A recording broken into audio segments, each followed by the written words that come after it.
TV 20 Kannada ವಾಹಿನಿಗೆ ಸ್ವಾಗತ. ವಿಜಯಪುರದಲ್ಲಿ ಇಟ್ಟಿಗೆ ಬಟ್ಟಿ ಕಾರ್ಮಿಕರ ಮೇಲೆ ಹಲ್ಲೆ ಪ್ರಕರಣ ಆ ರೀತಿ ಅಮಾನವೀಯವಾಗಿ ನಡೆದುಕೊಳ್ಳುವುದು ಸರಿಯಲ್ಲ. ಈಗಾಗಲೇ ಆರೋಪಿಗಳನ್ನು ಬಂಧಿಸಿ ಕ್ರಮ ಕೈಗೊಳ್ಳಲಾಗುತ್ತಾ ಇದೆ ಎಂದು ಕಾರ್ಮಿಕ ಸಚಿವ ಸಂತೋಷ್ ಲಾಡ್ ಹೇಳಿದರು.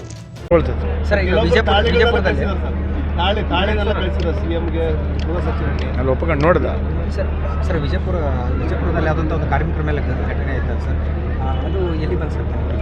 ತನಿಖೆ ಆಗಿದೆ, ಅರೆಸ್ಟ್ ಆಗಿದ್ದಾರೆ, ಕೇಸ್ ಆಗಿದೆ. ಅದು ಆ ರೀತಿ ಭಾಳ ಮರಬಲ್ ಆಗಿದೆ ಸರ್. ಯಾರು ಮಾಡಬಾರ್ದ್ರಿ, ಯಾರು ಮನುಷ್ಯ ಮೂರೊಪ್ಪತ್ತು ಊಟ ಮಾಡೋ ಮನುಷ್ಯ ಆ ಥರ ಮಾಡಲ್ಲ. ಇನ್ಹ್ಯೂಮನ್ ಅಂತ ಹೇಳ್ತಾರೆ ಅದಕ್ಕೆ. ಇದು ಮನಸ್ಥಿತಿ ಅರ್ಥ ಆಗುತ್ತೆ. ಇದು ಕಾನೂನು ಅದೆಲ್ಲ ಎರಡನೇ ವಿಚಾರ, ಬಟ್ ಮನಸ್ಥಿತಿ ಹೆಂಗಿದೆ ನೋಡ್ರಿ ಮನುಷ್ಯಂದು. ಕನ್ನಡಿಗರ ಮೆಚ್ಚಿನ ನಿಮ್ಮ ಟಿವಿ 20 ಕನ್ನಡ ವಾಹಿನಿ ಇದೀಗ ಟಿವಿಯಲ್ಲಿ ಲಭ್ಯ. ಕರ್ನಾಟಕ ಮತ್ತು ದೇಶ ವಿದೇಶದ 360 ಡಿಗ್ರಿ ಸುದ್ದಿ ವಿವರವನ್ನ ಪಡೆಯುವುದಕ್ಕೆ ಟಿವಿ 20 ವಾಹಿನಿಯನ್ನು ಲೈಕ್ ಮಾಡಿ, ವಿಡಿಯೋಗಳನ್ನು ಶೇರ್ ಮಾಡಿ, ಕಮೆಂಟ್ ಮಾಡಿ, ಸಬ್ಸ್ಕ್ರೈಬ್ ಮಾಡಿ. HCN ಕೇಬಲ್ 842 ನಂಬರ್ನಲ್ಲಿ ಹುಕ್ಕೇರಿ ತಾಲೂಕು ಹಾಗೂ ಸಂಕೇಶ್ವರದ ಸುತ್ತಮುತ್ತಲಿನ ಹಳ್ಳಿಗಳಲ್ಲಿ ಲಭ್ಯ. PCN ಕೇಬಲ್ 129 ನಂಬರ್ನಲ್ಲಿ ಹಾರುಗೆರೆ ಸುತ್ತಮುತ್ತಲಿನ ಹಳ್ಳಿಗಳಲ್ಲಿ ಲಭ್ಯ.